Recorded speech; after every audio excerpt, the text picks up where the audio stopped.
कुल बच गया है। प्रदेश के 81,43,922 मतदाताओं के हाथ में है कि वो 5 साल की परीक्षा में किसे पास करते हैं और किसे फेल।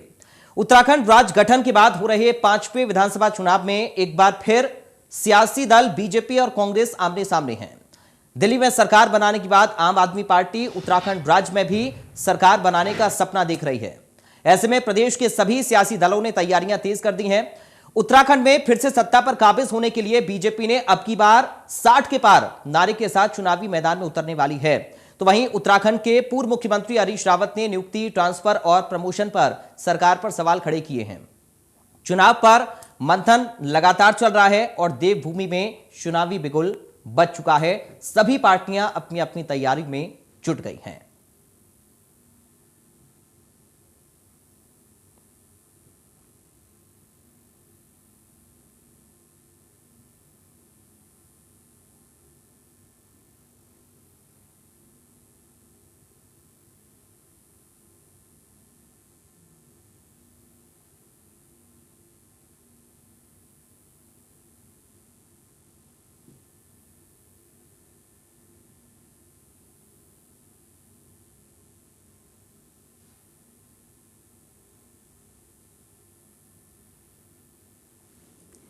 तो ये तस्वीरें आम आदमी पार्टी के कार्यकर्ताओं की इस वक्त आप देख रहे हैं। कर्नल कोठियाल जो कि लगातार लोगों से मुलाकात कर रहे हैं। उधर बीजेपी अपनी तैयारी में जुटे हुई है। पुष्कर सिंह धामी भी लगातार एक्टिव मूड में हैं। कांग्रेस पार्टी और आम आदमी पार्टी भी जोर शोर से इस बार चुनाव पर मंथन कर रही हैं। उत्तराखंड में चूंकि एक ही चरण में चुनाव होने हैं और ऐसे में सभी पार्टियां पहले से ही अपनी तैयारियों को सुनिश्चित करने में लगी हुई हैं। हालांकि ये तस्वीरें पुरानी हैं। अभी चुनाव आयोग ने 15 जनवरी तक जो रैलियां हैं, यात्राएं हैं, उन सभी पर रोक लगाई हुई है और वर्चुअली ही सारे प्रचार प्रसार करने होंगे।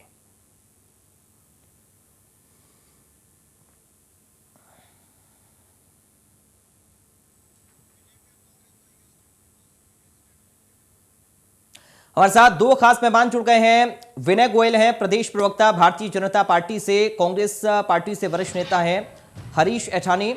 हरीश जी आपका स्वागत है और विनय जी आपका भी स्वागत है। शुरुआत विनय जी आप ही के साथ में कर रहा हूं। क्या कुछ तैयारी बिगुल बच गया है चुनाव का, और ऐसे में एक चुनौती ये भी है कि अब सोशल मीडिया के माध्यम से आपको प्रचार करना है, क्या रणनीति आप लोग बना रहे हैं? देखिए, भारतीय जनता पार्टी ने उत्तराखंड के सभी 11,500 बूथों पर अपना पूरा इंफ्रास्ट्रक्चर डेवलप कर रखा है। हर बूथ कमेटी हमारी एक्टिव है। बूथ कमेटी ने हमारे हर पन्ना प्रमुख बना दिए हैं, पन्ने की टोली बना दी है, और हर बूथ पर हमारे जो सोशल मीडिया की टीम वो भी एक्टिव है। और इसके आधार पर हम डिजिटली अपना चुनाव प्रचार करने के लिए पूरी योजना रचना बना चुके हैं। हमारा जो सोशल मीडिया की टीम है वो बहुत एक्टिव है और लगातार हम लोग वर्चुअल मीटिंग करके और उनके साथ संपर्क स्थापित करके काम कर रहे हैं, और उसका अभ्यास हमारे कार्यकर्ताओं को है। तो मुझे नहीं लगता कि भारतीय जनता पार्टी को किसी प्रकार से इससे कोई परेशानी आएगी। और मैं चुनाव आयोग का भी धन्यवाद करना चाहूंगा, क्योंकि इस समय लोगों का स्वास्थ्य शीर्ष प्राथमिकता है और कोरोना से मुकाबला हम सभी को मिलकर करना है। तो निश्चित रूप से इस समय जो बड़ी गैदरिंग्स हैं या इस तरह की जो अन्य कार्यक्रम की हम रचना करते हैं उससे बचने की सलाह जो और निर्देश माननीय इलेक्शन कमीशन ने दिए हैं उसका 100% पालन किया जाएगा। ठीक है सर। हरीश जी, बहुत ज्यादा चुनौती इस बार क्या नजर आ रही है आपको उत्तराखंड में? कांग्रेस पार्टी की क्या कुछ रणनीति इस बार है? सोशल मीडिया के जरिए प्रचार प्रसार भी करना है और इस बार कड़ी टक्कर भी बीजेपी को देनी है। हरीश जी। जी बिल्कुल, मैं अपनी पार्टी की पहले कांग्रेस पार्टी की बात करूंगा कि कांग्रेस पार्टी पूरी तरह से तैयार है। लगभग हर सीट पे हमारे 14 से 15 तारीख तक घोषणाएं हो जाएंगी लगभग, और भारतीय जनता पार्टी उहापोह की स्थिति में है। भारतीय जनता पार्टी आज की तारीख में बैक डेट में नियुक्तियां और ट्रांसफर करने में मगन है। जिसका सभी लोगों ने विरोध किया। आज शिक्षा के क्षेत्र में इन लोगों ने जो कार्य किया, आप दूरस्थ से दूरस्थ पहाड़ से, जिस देवभूमि में जिस पहाड़ी राज्य की कल्पना करी गई थी, इनने इस तरीके से ट्रांसफर करे हैं। आपके पास मैं लिस्ट भी दिखाऊंगा, आप लोगों को जनता के सामने मैं रख रहा हूं लगातार जी। एक कपकोट विधानसभा से ट्रांसफर होता है एक टीचर का, तो उसको रायपुर डोईवाला में दो विद्यालय दिए जाते हैं कि आप जितना अच्छा लगे उसमें चले जाओ। क्यों? क्योंकि इनके पास लिस्ट नहीं है। उसके बाद 26 तारीख को मेडिकल के इंट्रेंस टेस्ट होते हैं और 6 तारीख को ये रिजल्ट घोषित कर देते हैं। इतनी जल्दबाजी में है। और जिस तरीके से भारतीय जनता पार्टी के लोगों का आज इस तरीके से आप देखिए, पिछली बार जो भारतीय जनता पार्टी का जो खनन प्रेम था, इनके एक ओएसडी को निलंबित किया गया था, उसके बाद बैकडोर की एंट्री पे दोबारा उसको रखने का काम किया है। तो भारतीय जनता पार्टी अभी अपनी स्थिति से समझ नहीं पाई है। कांग्रेस की नीति और नियत स्पष्ट है कि कैसे हमने चुनाव प्रचार में जाना है, कैसे हमने काम करने हैं, और निश्चित तौर पर चुनाव प्रबंधन समिति हमारी लगातार काम कर रही है। बस संगठनात्मक रूप में हम कहीं भारतीय जनता पार्टी से नहीं लूं आगे। ठीक है विनय जी, इस बार चुनौती आप किसको मान रहे हैं? देखिए, कांग्रेस पार्टी पूरी कोशिश कर रही है एक बार फिर से सत्ता पाने के लिए। आम आदमी पार्टी पूरी जोर आजमाइश में है कि उत्तराखंड में सरकार बनाई जाए। चुनौती कौन है आपके सामने? कांग्रेस पार्टी है, आम आदमी पार्टी है? और आपसे जो सवाल जनता पूछेगी उसके लिए आप लोग कितने प्रिपेयर हैं? नहीं, मुझे नहीं लगता। देखिए, हमारे सामने जो चुनौती है वो अपने रिकॉर्ड को बेहतर करने की है। मैं आपको ये बताना चाहता हूं कि 2017 में जब उत्तराखंड की विधानसभा के चुनाव हुए थे, उस समय कांग्रेस का वोट शेयर था 33% से कुछ ज्यादा, थोड़ा सा ज्यादा, और भारतीय जनता पार्टी का वोट शेयर था 46.5। इसके बाद 2 साल बाद 2019 में जब लोकसभा के चुनाव हुए तो हमारा वोट शेयर हुआ 57% से भी ज्यादा, और कांग्रेस का वोट शेयर 33% से नीचे आ गया। तो मुझे लगता है कि हमारे पास जो असली चुनौती है, जो हमने कहा है कि अब की बार 60 पार, तो वो कोई नारा, हमारा कोई हवाई नारा नहीं है।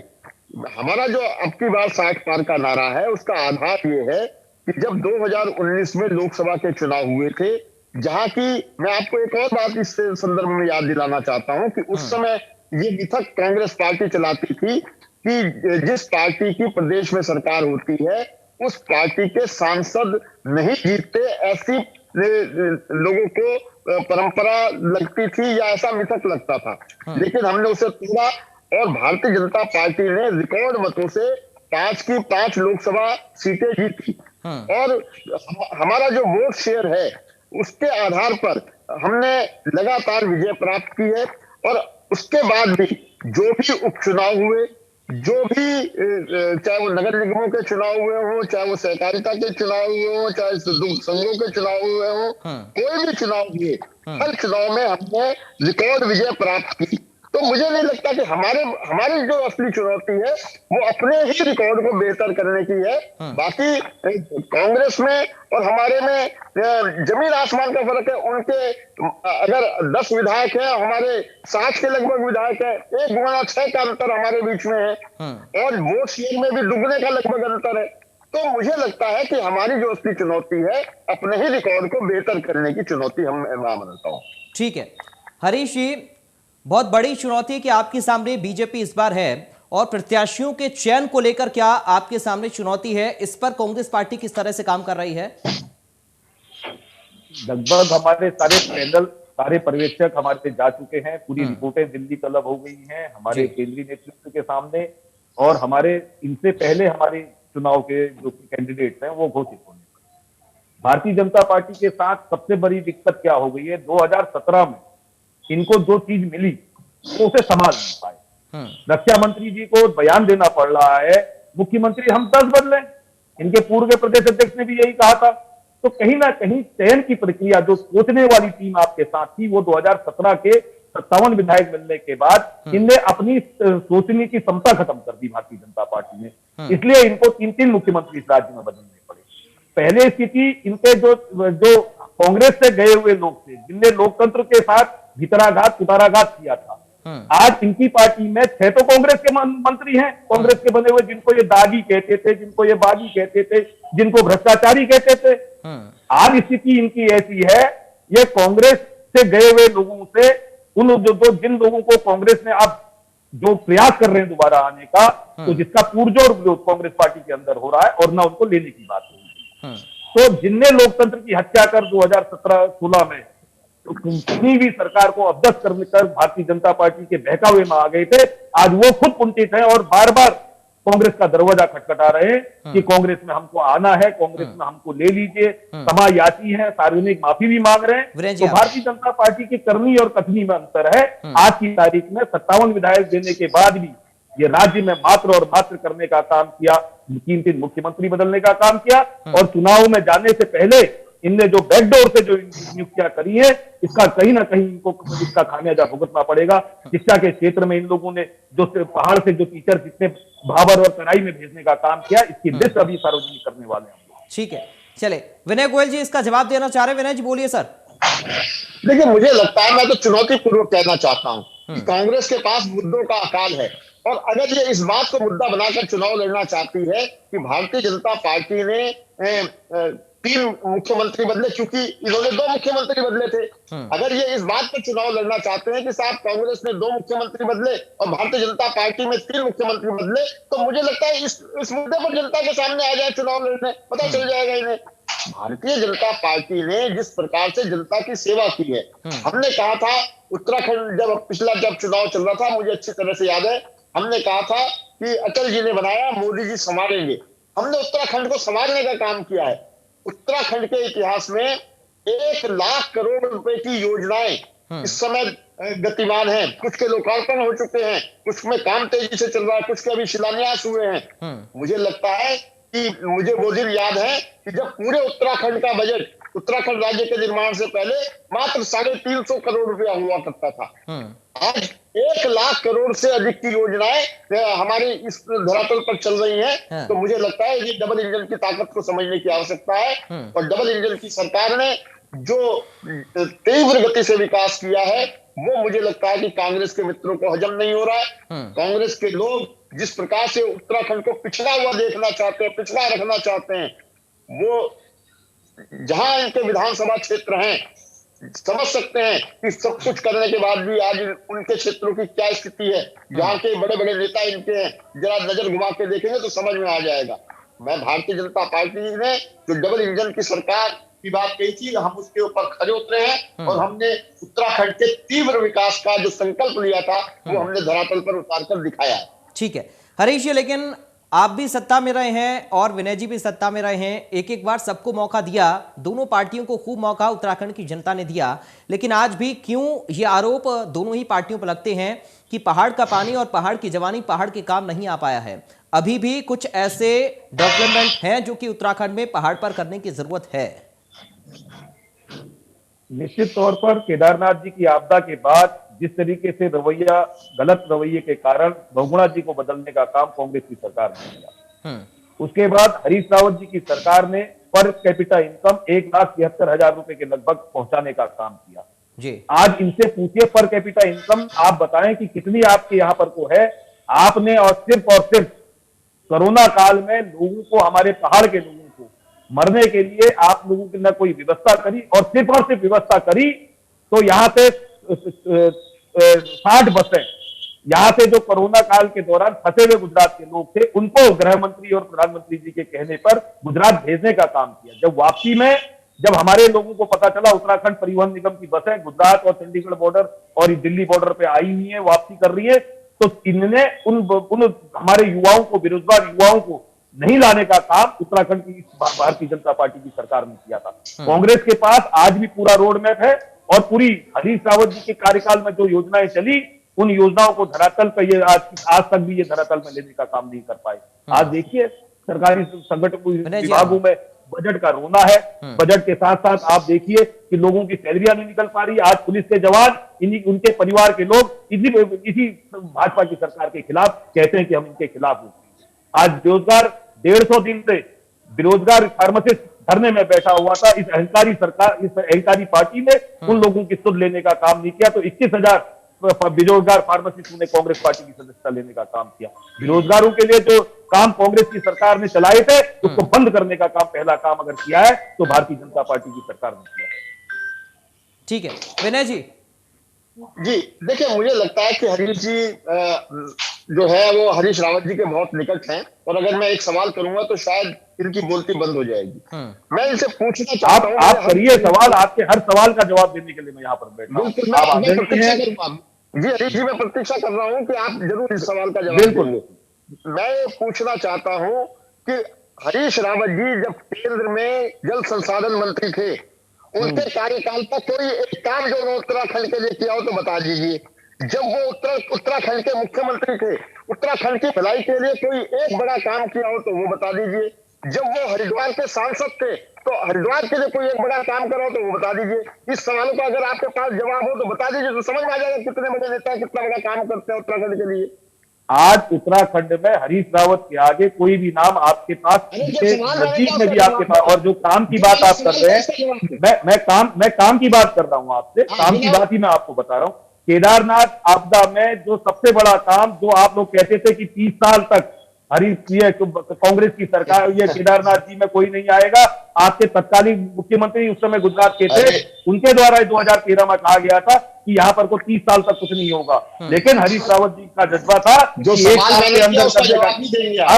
आप दे रहा हूं, मैं जवाब दे रहा हूं आपको, सुनने की क्षमता तो रखिए, दे रहा हूं मैं आपको एक एक करके जवाब। और रही बात केंद्रीय जल संसाधन मंत्री रहते हुए हरीश रावत जी ने जो हमारे नहरों का जो यहाँ पर को जो प्रोजेक्ट थे, आज की तारीख में आपने कहा किसी की आय, किसी कृषि में आय दुगनी करने की बात आपने कही। आज आप हाल में देखिए जो नहरों का पैसा एडीबी के माध्यम से, जो सेंट्रल फंड्स के माध्यम से जो हुआ था, उसमें आज 25% धनराशि आज की तारीख तक 7 साल में भारतीय जनता पार्टी की सरकार ने वो धन अभी तक अवमुक्त नहीं किया। जो नहरों के लिए जो पैसा एडीबी के माध्यम से, जो सेंट्रल बजट के माध्यम से, सीआरएसएस के फंड के माध्यम से जो देने का काम किया था, उस फंड में आज भी 7 साल में आप रिकॉर्ड ऑन द रिकॉर्ड देखिए, पहाड़ की नहरों का 25% धन आज भी रुका हुआ है आपका, आप देखिए ना। और आप हरिद्वार की बात कर रहे हैं, हरिद्वार को कुंभ कराने का काम हरीश रावत की सरकार ने, जिस समय पूरा विरोध था उस समय भी कुंभ कराया, लेकिन आप लोगों ने क्या किया, कुंभ में घोटाला करने का काम आपकी सरकार ने कोरोना काल के दौरान किया। आप बताइए, आप जवाब दीजिए, कुंभ घोटाले में क्या हुआ?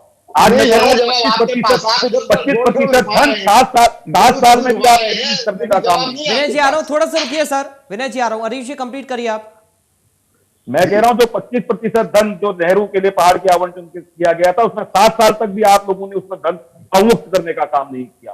आप देखिए केंद्रीय जल संसाधन मंत्री रहते हुए जिस तरीके से हरीश रावत जी ने यहाँ की नहरों के लिए, यहाँ के डैम्स के लिए जो भी योजनाएं जो हमारी उस समय पे जो रखी गई थी, आज जो टूरिज्म के माध्यम से जो चीजें हमारे वहां पर वाटर स्पोर्ट्स या जो भी हमारे पहाड़ में चल रहे हैं, इनने क्या आगे बढ़ाया उसमें?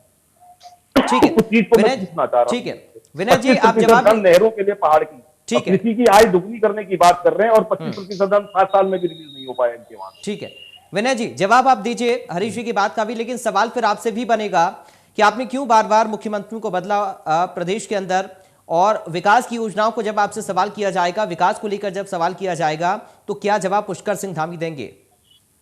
नहीं बिल्कुल, हम तो कहते हैं, चाहते हैं हमारे से विकास की योजनाओं पर सवाल किया जाए। आज आप जिस प्रकार से ऋषिकेश कर्णप्रयाग रेल लाइन तेजी से बन रही है, वो किसी की आंखों से छुपी हुई है क्या? कितनी लंबी लंबी सुरंगें उसमें बन रही है, कितना इंफ्रास्ट्रक्चर वहां डेवलप हो रहा है। इसी प्रकार से जो ऑल वेदर रोड पे जो लोग गए हैं वो देखते हैं कि किस प्रकार से विश्व स्तरीय सड़कें हमारे उत्तराखंड राज्य का में निर्माण हुई है, जो कि कल्पना नहीं की जा सकती थी। जब हम इन ऑल वेदर रोड्स की बात करते थे तो हमारे कांग्रेसी और विपक्षी मित्र मजाक बनाने का काम करते थे, क्योंकि इन्हें कल्पना ही नहीं है सब चीजों की। जिस प्रकार से हमने ये काम करके दिखाए हैं और जिस प्रकार से अभी नई घोषणा हुई है कि टिहरी, देहरादून से लेकर टिहरी तक सुरंग बनाई जा रही है, जिस प्रकार से देहरादून से लेकर दिल्ली तक मात्र 2-2.5 घंटे में पहुंचने के लिए काम हो रहा है, वो जिस प्रकार से हमने सड़कों का जाल बिछाया है, वो दिखाई दे रहा है, जनता से महसूस। ठीक है सर, हरीश जी जवाब दीजिए सर, फाइनल कमेंट आपका। विनय जी कह रहे हैं कि हमने पहाड़ों को शहरों से जोड़ने का हाईवे के जरिए काम किया है, आपने क्या किया है? सर ऑल वेदर रोड में टनकपुर जौलजेवी धारचूला गरबियांग वाली जो रोड है 4200 करोड़ की पहली सबसे बड़ा प्रोजेक्ट था, वो आज किसी तक शुरू नहीं हो पाया। ये तय नहीं कर पाए कि उसको बीआरओ बनाएगा या लोक निर्माण विभाग बनाएगा। दूसरी चीज, पहाड़ के लिए जो ऑल वेदर रोड की स्थिति है टनकपुर जौलजेवी, आज भी इनकी बंद पड़ी सड़क है, जिसका शिलान्यास और लोकार्पण आदरणीय प्रधानमंत्री जी हल्द्वानी की बैठक में करके। मैं पूछना चाह रहा हूं कि प्रोजेक्ट बने नहीं, चुनाव की वजह से क्या इनका लोकार्पण करते जाएंगे आप लोग? ठीक है। टनकपुर बागेश्वर रेल लाइन जो यूपीए की सरकार में सबसे पहले जो चीज को करना चाहिए था कुमाऊं की तरफ से, आपने टनकपुर बागेश्वर रेल लाइन में अभी तक करने का काम आप। ठीक है सर, आज समय इतना ही। चर्चा के लिए बहुत शुक्रिया विनय गोयल साहब आपका, बहुत शुक्रिया हरीश ऐठानी जी आपका चर्चा का हिस्सा बनने के लिए। सभी पार्टियों के अपने अपने दावे और वादे हैं, लेकिन सवाल यह है कि विकास पर कौन बात करेगा और विकास किसका जनता पसंद करेगी। फिलहाल देवभूमि लाइव से मुझे दीजिए इजाजत, नमस्कार।